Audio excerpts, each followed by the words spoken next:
ایک رات جب چاند پوری آب و تاب سے چمک رہا تھا، میرابل چھت پر بیٹھی ستارے گن رہی تھی کہ اچانک ایک روشنی آسمان سے اتر کر اس کی چھت پر گری۔ قریب جا کر اس نے دیکھا کہ ایک زخمی ننھی پری لیورا پڑی تھی، جس کے پر جلے ہوئے اور چہرے پر تھکن تھی۔ میرابل نے نرمی سے اس کی مرہم پٹی کی اور دودھ پلایا۔ اگلی صبح دونوں نے مل کر کیک بنایا اور خوشی سے کھایا۔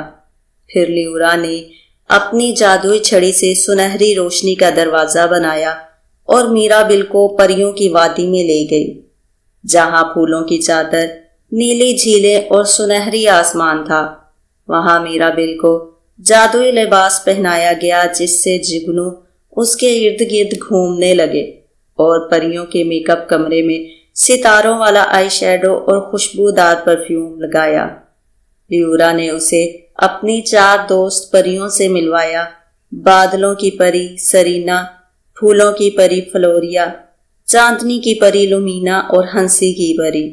سب نے مل کر جادوئی پارک کی سیر کی، جہاں نیلے پرندے نغمے گاتے تھے اور تالاب میں موتی تیرتے تھے۔